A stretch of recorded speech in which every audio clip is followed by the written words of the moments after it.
Students, आज हम start लेंगे अपना next chapter capital gains. Capital gains हमारे 5 हेड्स में से it stands on the 4th position. So एक सीक्वेंस हमने बात करी थी, उस सीक्वेंस में सबसे पहले salary head, then it is income from house property, then business and profession से प्रॉफिट या गेन, उसके बाद आता है capital gain. This is the 4th head of income, और इसके बाद लास्ट हेड ऑफ इनकम है income from other sources. So ये हमारा चैप्टर 11 है। So we start with it, capital gains. Capital gains क्या होता है, इंट्रोडक्शन हमारी यहाँ पे दी हुई है। Capital gains under section 45 subsection 1, any profit और gains arising from the transfer of capital asset is taxable under the head capital gain in the previous year in which the transfer has taken place। तो पूरे इसमें क्या समझाया गया है कि जब हम अपना कोई कैपिटल एसेट को बेचते हैं, कब बेचते हैं? प्रीवियस ईयर में। प्रीवियस ईयर हमारे लिए क्या है? 2019-20। सो 2019-20 में अगर हम अपना कोई कैपिटल एसेट बेचते हैं और उस पे हमें कोई गेन, कोई प्रॉफिट होता है, सो हम उसकी बात कर रहे हैं कैपिटल गेन। लेकिन यहाँ पे मैं एक चीज़ अभी से क्लियर कर देती हूँ, चाहे इस चैप्टर का नाम है कैपिटल गेन्स, लेकिन इसका ये मतलब बिल्कुल भी नहीं है कि क्या हमें कैपिटल एसेट के बेचने पे कभी लॉस नहीं हो सकता, या अगर लॉस होगा तो हम क्या उसको कंसिडर नहीं करेंगे? ऐसा नहीं है। इस चैप्टर में हम दोनों चीज़ें कंसिडर करेंगे, कैपिटल एसेट के बेचने पर गेन भी और कैपिटल एसेट के बेचने पर लॉस भी। गेन्स हमारे टैक्सेबल हो जाएंगे, लेकिन लॉस को भी हम अपनी रिटर्न, जो हमारी इनकम रिटर्न है, उसमें हम शो करते हैं। ओके, सो आगे हम कैरी ऑन करेंगे with the next, that is definition of capital asset. अब ये कैपिटल एसेट होता क्या है? Capital asset is defined to include property of any kind whether or not connected with the business और profession of the assessee. Yes, capital asset जो है, चाहे वो हमारे बिजनेस से जुड़ा है, चाहे हमारे प्रोफेशन से जुड़ा है, शायद नहीं भी, तो क्या हुआ, ये हमारे पर्सनल जो है हमारे एसेट्स को भी इंक्लूड करता है। सो कैपिटल एसेट जो है हमारा, that can be movable, that can be immovable, that can be tangible, okay, और it can not be, that is it can be intangible also, it can be fixed, it can be floating also. Capital asset की अगर हम बात करें तो उसमें हम सब कुछ लेते हैं, बहुत सारी चीज़ें हैं जिसमें लैंड आ गया, building, plant, machinery, investments, goodwill, leasehold rights, उसके अलावा हमारी jewellery, shares, manufacturing licence, etcetera, many things. So property की अगर हम बात करें या कैपिटल एसेट्स की बात करें तो इनमें राइट्स भी आते हैं।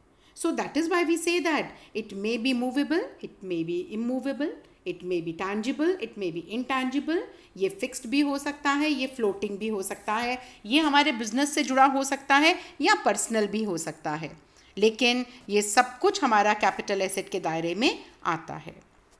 उसके बाद हम बात करेंगे एक्सेप्शंस की, कि किसको हम इस इनकम टैक्स में कैपिटल एसेट के दायरे में नहीं लेंगे।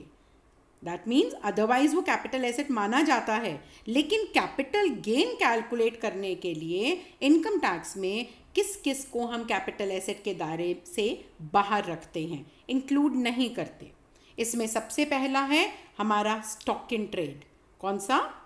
Stock in trade, consumable stores or raw material, okay, which is held for the purpose of business या प्रोफेशन।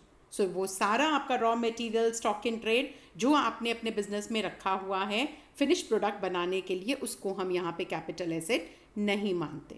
उसके बाद कुछ personal effects, okay, that is to say movable property of the assessee including wearing apparel, यानी कपड़े हैं, आपके clothing है, and furniture held for his personal use or for the use of any member of his family dependent on him. तो personal जो चीज़ें हैं आपकी, वो उसमें आपके यूटेंसिल्स हो गए, आपके अपनी क्लोथिंग हो गई, आपका अपना घर का फर्नीचर हो गया, ये सब हम इसमें इंक्लूड नहीं करते हैं। लेकिन कुछ पर्सनल चीज़ें भी कैपिटल एसेट के दायरे में आती हैं, और जब आप उनको बेचेंगे तो आपका कैपिटल गेन भी कैलकुलेट किया जाएगा। और वो कौन सी एक्सेप्शंस हैं जिनको हम आपकी पर्सनल चीज़ होते हुए भी कैपिटल गेन के दायरे में कंसिडर करते हैं, और वो हैं आपकी that is jewellery, archaeological collection, okay, then drawings, paintings, sculptures, any work of art. ये सब कुछ अगर आपकी पर्सनल भी हैं, लेकिन अगर आप इनको सेल ऑफ करते हैं तो इस पे हम कैलकुलेट करेंगे कैपिटल गेन। सो आगे कंटिन्यू करेंगे इसी टॉपिक को, दैट इज़ और क्या क्या हम इंक्लूड नहीं करते हैं कैपिटल एसेट में। This is agricultural land in India, provided वो अर्बन एरिया में ना हो। यानी रूरल एरिया में अगर आपकी एग्रीकल्चरल लैंड है तो वो आपके कैपिटल एसेट के दायरे में नहीं आएगी और वो एग्जम्प्टेड रहेगी। लेकिन अगर वो अर्बन एरिया में है, yes, it will come under the category of capital asset और उस पर टैक्स भी लगेगा। इसके अलावा और क्या नहीं आएगा आपके कैपिटल एसेट में? 6.5% गोल्ड बॉन्ड्स, 7% गोल्ड बॉन्ड्स और national defence gold bonds issued by central government. इसके अलावा स्पेशल बियरर बॉन्ड्स और gold deposit bonds issued under the gold deposit scheme of 1999। तो ये कुछ आपके पॉइंट्स थे जिनको हम ये बात करेंगे कि ये कैपिटल एसेट में नहीं आते। अब बात करते हैं, अभी हमने कहा, जब हमने इंट्रोडक्शन देखी कि आपका कैपिटल गेन होता क्या है, जब आप अपने कैपिटल एसेट को ट्रांसफ़र करते हैं, बेचते हैं, ओके, जब एक पर्सन से दूसरे पर्सन की ऑनरशिप में आपका कैपिटल एसेट ट्रांसफ़र होता है, तब आपको अगर कोई गेन हो रहा है, that will be considered under this chapter and under this head and this will become taxable. Okay, so capital asset क्या है वो हम कर चुके हैं। अब हम बात करेंगे कि कैपिटल गेन अराइज कब होगा। सिंपली जब एक एसेट आपके एक पर्सन से दूसरे पर्सन के पास ट्रांसफ़र होगा। सो यहाँ पे ट्रांसफ़र ऑफ कैपिटल एसेट का मतलब क्या है ये हम यहाँ पे पढ़ेंगे।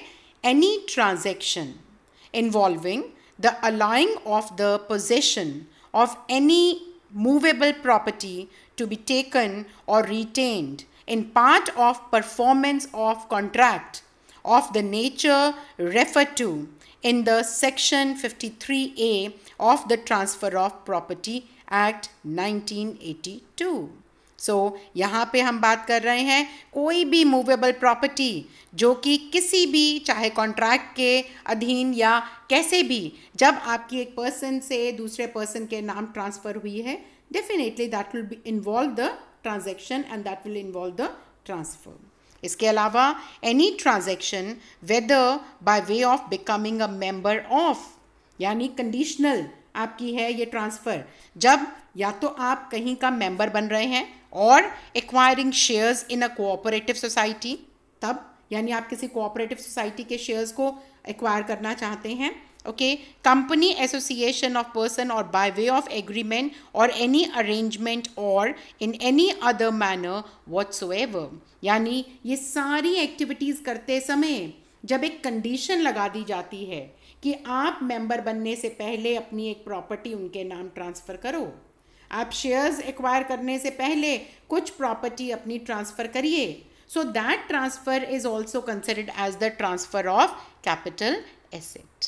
ओके, सो इसके अलावा what is included in the transfer, transfer का इनमें से किसी भी नाम से अगर आपको क्वेश्चन में दिया होता है, इसको हम ट्रांसफ़र ही मानते हैं।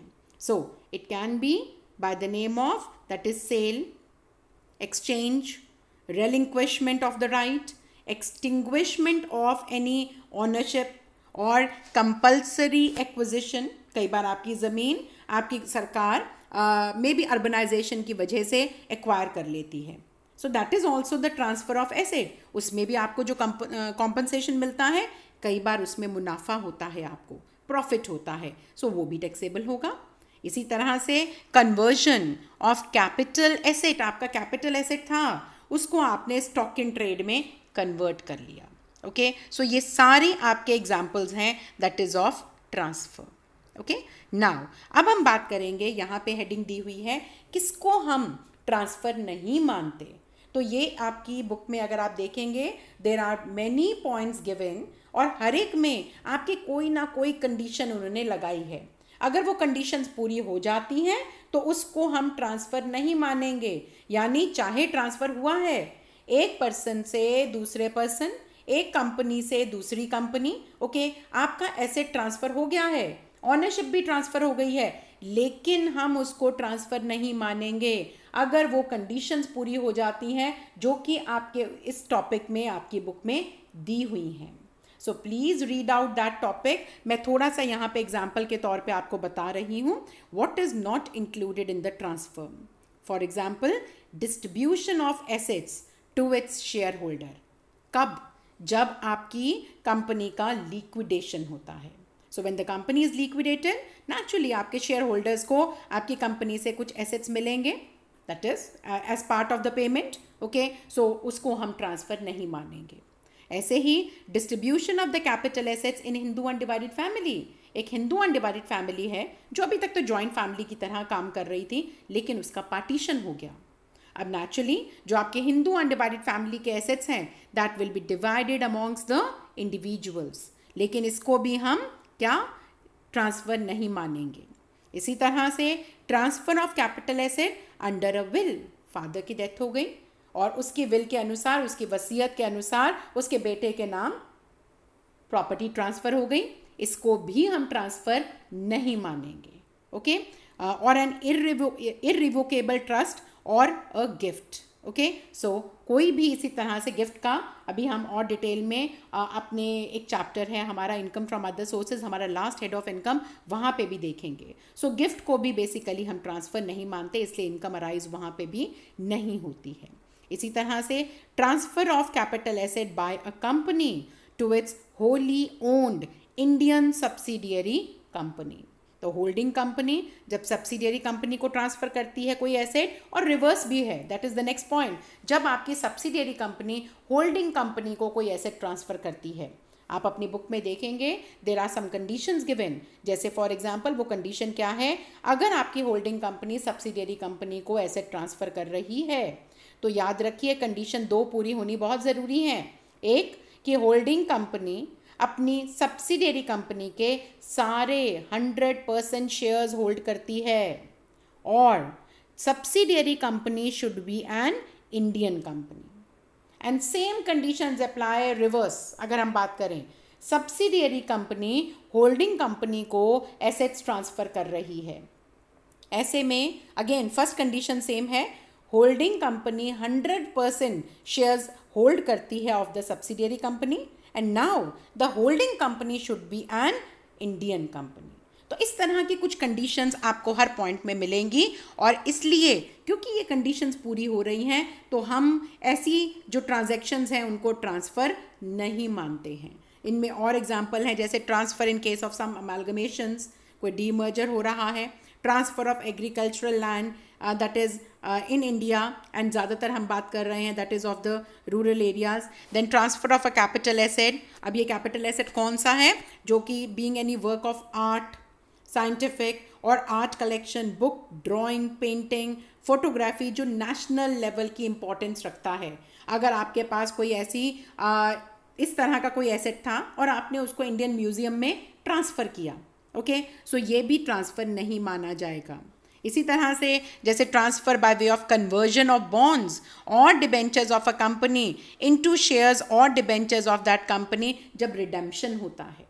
ओके, सो रिडेम्पशन के समय 3 साल के बाद अगर आपके एसेट्स, आपका जो शेयर्स हैं वो रिडीम होते हैं या आपके डिबेंचर्स रिडीम होते हैं, तो उसके बदले जो कुछ मिला ओके, सो इसको हम ट्रांसफ़र नहीं मानेंगे। सो ऐसे बहुत सारे एग्जाम्पल्स आपको मिलेंगे जब आप अपनी बुक में ये टॉपिक करेंगे, जो टॉपिक की हेडिंग है certain transactions not regarded as transfer. So ये आपको यहाँ पे एग्जाम्पल के तौर पे आपको बहुत सारे, लेकिन उसमें साथ साथ कुछ कंडीशंस दी हुई हैं, और अगर वो कंडीशंस पूरी होती हैं तो इनको हम ट्रांसफ़र नहीं मानते हैं। सो ये टॉपिक आप अपनी उसमें बुक में से रीड करिएगा विद कंडीशंस, और आपका ये टॉपिक बन जाता है that what is known as transfer. और अपने कैपिटल गेन्स के चैप्टर में हम ट्रांसफ़र किसको नहीं मानते हैं। So please learn it with the that is your conditions. अब हम बात करते हैं, बहुत इंपॉर्टेंट चीज़ वो है टाइप्स ऑफ कैपिटल एसेट्स। बहुत ज़रूरी है। कैपिटल एसेट क्या होता है वो अभी हमने देख लिया, लेकिन हमारे कैपिटल एसेट हमारे कैपिटल गेन के चैप्टर में दो तरह के, यानी इनकम टैक्स के पॉइंट ऑफ व्यू से दो तरह के माने जाते हैं। According to income tax law हमारे दो तरह के कैपिटल एसेट्स कौन कौन से हैं? सबसे पहला है हमारा शॉर्ट टर्म कैपिटल एसेट और दूसरा है हमारा लॉन्ग टर्म कैपिटल एसेट। अब ये शॉर्ट टर्म कैपिटल एसेट होता क्या है? Short term capital asset means a capital asset held by an assessee for not more than 36 months immediately preceding the date of its transfer. Okay? आपने एक asset खरीदा और उसको 36 मंथ्स के with in खरीदने के बाद आपने उसको बेच भी दिया। 36 मंथ से पहले ही आपने उसको बेच भी दिया। ऐसे एसेट को हम कहेंगे that is what? Short term capital asset. इसके अलावा बात करते हैं capital gain arising from the transfer of such asset, जो 36 मंथ से पहले आपने बेच दिया उसको हम क्या कहेंगे? अगर उसमें प्रॉफिट हुआ तो that will B short term capital gain, और अगर लॉस हुआ तो क्या कहेंगे? Short term capital loss. Okay, लेकिन इस पॉइंट की जो 36 मंथ्स वाला पॉइंट मैंने बताया, इसकी कुछ एक्सेप्शंस हैं। अब वो एक्सेप्शंस क्या है वो मैं पढ़ने जा रही हूँ। First, in the case of a financial asset being security, okay, that is listed in a recognized stock exchange in India, or a unit of unit trust of India, okay, or a unit of an equity oriented fund, or a zero coupon bond, the short term capital asset will mean, अब ये time period जो इन सब के लिए, जो मैंने अभी सारे जो आपकी सिक्योरिटीज़ पढ़ी हैं, इन सब के लिए शॉर्ट टर्म कैपिटल एसेट बनने के लिए जो टाइम पीरियड है वो 36 मंथ्स नहीं है।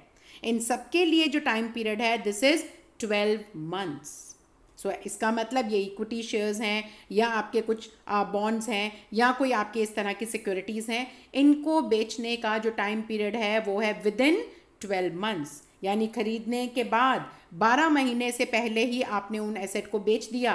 That will be known as the short term capital asset. Okay, next आ जाइए, इसी में हम पढ़ रहे हैं that is in the case of the financial asset as aforesaid which is allotted without any payment on the basis of holding of any other financial asset, the period of its holding shall be reckoned from the date of the allotment of such financial asset। यानी जिसको हम transfer नहीं मानते, तो जिसको हम transfer नहीं मानते उसके लिए हम क्या देखेंगे? शॉर्ट टर्म टाइम पीरियड क्या होगा? इट विल स्टार्ट कि जब ओरिजिनल आपका बायर उसने उस एसेट को कब खरीदा था। ओके, सो इसको हम थोड़ा डिटेल में अभी आगे भी पढ़ेंगे। सेकंड पॉइंट पे आते हैं, एक्सेप्शंस का पॉइंट कर रहे हैं हम, किसका? शॉर्ट टर्म कैपिटल एसेट का। सेकंड पॉइंट है if unlisted share, okay, that is if unlisted share of a company और लैंड और बिल्डिंग और बोथ। देखिए ऊपर हमने जब बात करी थी we talked about the shares which are listed in the stock exchange, यहाँ हम बात कर रहे हैं unlisted stock that is or shares। okay, so इसकी बात करें, और लैंड और बिल्डिंग ये क्या चीज़ें हैं?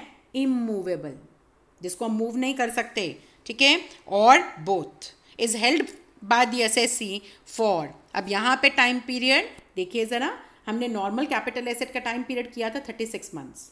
शेयर्स सिक्योरिटीज़ जो भी हमारी लिस्टेड हैं उनके लिए जब हमने बात करी तो टाइम पीरियड घट के कम होके कितना हो गया था? That is 12 months.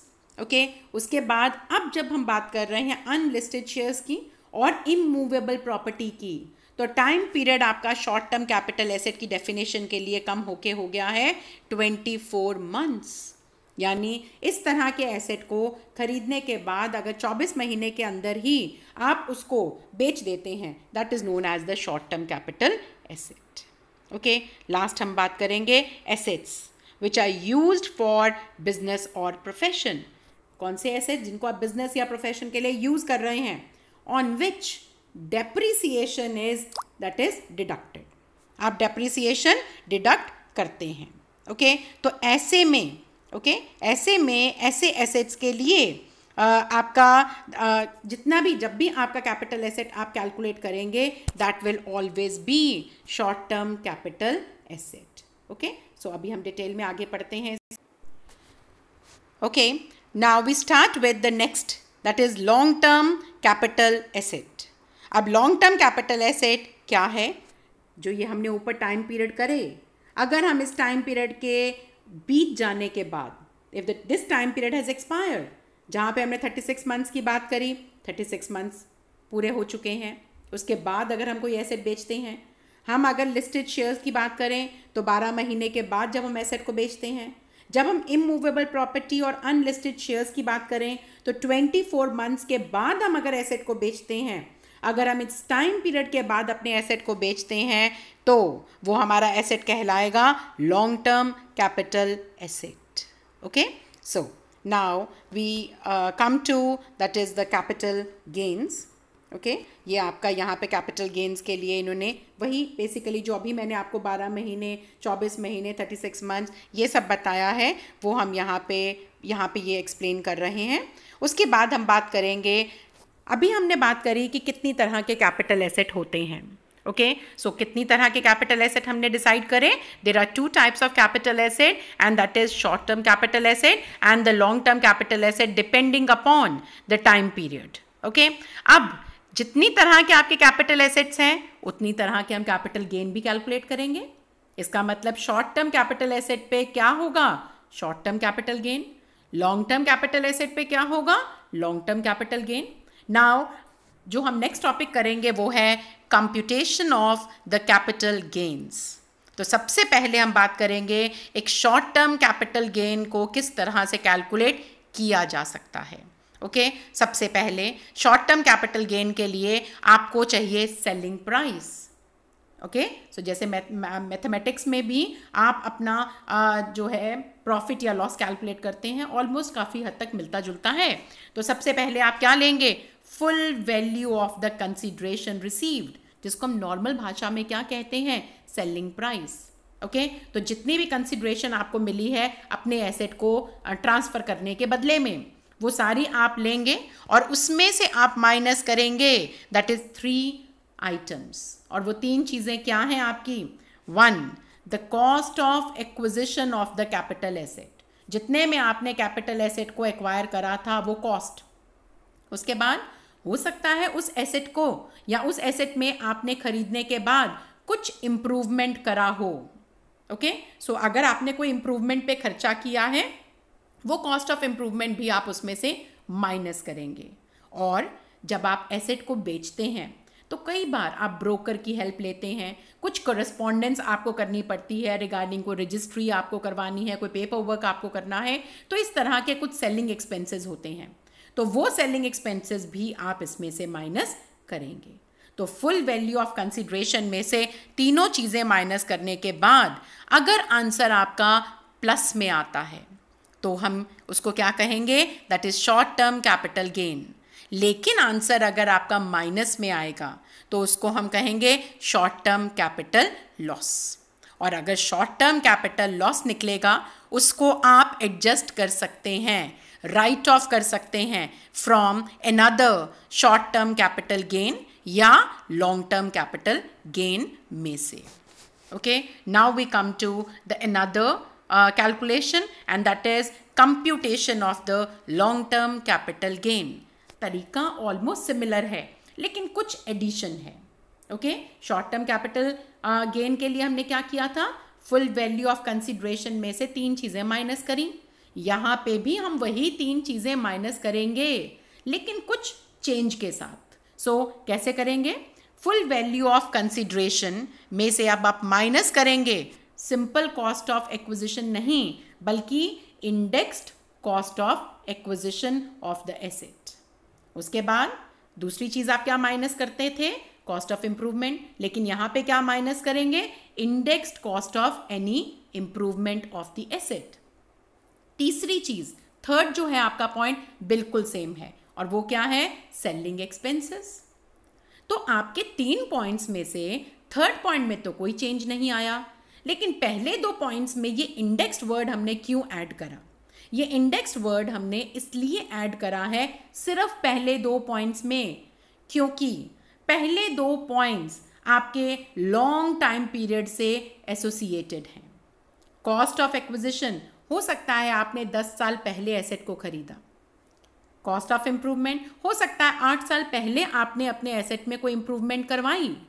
Now seeing the जो आपका मार्केट में इन्फ्लेशन रेट है, यानी कॉस्ट आपकी चीज़ों की बढ़ रही है, वो कॉस्ट इंडेक्स को अगर हम देखें, वो इन्फ्लेशन इंडेक्स को अगर हम मार्केट में देखें, तो जो कॉस्ट 10 साल पहले थी वो आज बढ़ के बहुत हो चुकी होती है। That has changed. 10 साल में आपकी कॉस्ट पे अगर हम बात करें तो बहुत फर्क पड़ जाता है। Okay, it may have increased, it may have reduced, so there may be some change. तो वो चेंज का असर शॉर्ट टर्म में पता नहीं चलता, लेकिन लॉन्ग टर्म में उसका असर हमारी कॉस्ट पे पड़ता है। दैट इज़ वाई हमारी कॉस्ट को सिर्फ हमने इंडेक्स करा है, सेलिंग एक्सपेंसेस को इसलिए नहीं करा क्योंकि सेलिंग एक्सपेंसेस उसी साल के होते हैं जिस साल अपने एसेट को आप बेचते हैं। Is that very clear? So अब हम बात करेंगे ये जो इंडेक्स्ड कॉस्ट है, ये इंडेक्स कॉस्ट कैलकुलेट कैसे करनी है। ओके, सो ये इंडेक्स कॉस्ट कैलकुलेट करने के लिए आप बिल्कुल इस स्लाइड में नीचे देखेंगे एक्सप्लेनेशन करके एक टॉपिक दिया हुआ है, वहां पे आ जाइए। Index cost of acquisition shall be computed as under. कैसे? कॉस्ट ऑफ एक्विजिशन जो आपको क्वेश्चन में दी हुई है, यानी जितने में आपने एसेट को खरीदा, आप उसको मल्टीप्लाई करेंगे कॉस्ट इन्फ्लेशन इंडेक्स, ये आपको क्वेश्चन में दिया होगा। और ये क्या होता है अभी हम नेक्स्ट स्लाइड में बात करेंगे। Cost inflation index, okay, statistics में ये इंडेक्स आपका कैलकुलेट किया जाता है और ये इंडेक्स आपको दिया होगा, डेफिनेटली आपके क्वेश्चन में दिया होगा। लेकिन कौन सा कॉस्ट इन्फ्लेशन इंडेक्स से आप मल्टीप्लाई करेंगे? That is for the year in which the asset is sold, यानी current year. Okay, current previous year का जो इंडेक्स है उससे आप मल्टीप्लाई करेंगे और डिवाइड भी करेंगे आप किससे? Cost inflation index for the first year, जब आपने एसेट को खरीदा था या जब आपने एसेट को एक्वायर किया था। Is that clear? तो कॉस्ट ऑफ एक्विजिशन यानी cost multiply by that is cost inflation index of the year of sale divided by the cost inflation index of the year of purchase. Okay, तो जो answer आएगा उसको हम कहेंगे indexed cost of acquisition और उसको हम माइनस करेंगे दैट इज सेलिंग प्राइस में से। ऐसे ही आप फॉर्मूला लगाएंगे that is index cost of improvement के लिए। कैसे कैलकुलेट करेंगे? कॉस्ट ऑफ इंप्रूवमेंट, जितना भी आपका खर्चा है आपकी इंप्रूवमेंट की कॉस्ट का, ओके, आप उसको लेंगे और मल्टीप्लाई करेंगे cost inflation index for the year, again the same, जिस साल आपने एसेट को बेचा है। तो करंट ईयर के इंडेक्स से आप इसको मल्टीप्लाई करेंगे। अब डिवाइड कौन से इंडेक्स से करेंगे? That is cost inflation index for the year in which the improvement was made, जब आपने एसेट में इंप्रूवमेंट करी थी उस प्रीवियस ईयर का इंडेक्स क्या है उससे आप डिवाइड करेंगे। लेकिन ये याद रखिए, ये जो इन्फ्लेशन इंडेक्स है इसके लिए, इन सब के लिए हमारा जो बेस ईयर है, आपने स्टैटिस्टिक्स में पढ़ा होगा, there is always a base year. Okay, वो बेस ईयर आपका जो है that is 2001 2002। Is that very clear? इसका मतलब अगर 1 अप्रैल 2001 से पहले आपने कोई इंप्रूवमेंट करी है, कोई भी खर्चा करा है अपने एसेट की इंप्रूवमेंट पे, वो हम कंसिडर नहीं करेंगे। आई रिपीट, इन्फ्लेशन के आपका जो इम्प्रूवमेंट की कॉस्ट है, ओके, वो कॉस्ट ऑफ इम्प्रूवमेंट हम कौन सी कंसिडर करेंगे और कौन सी नहीं?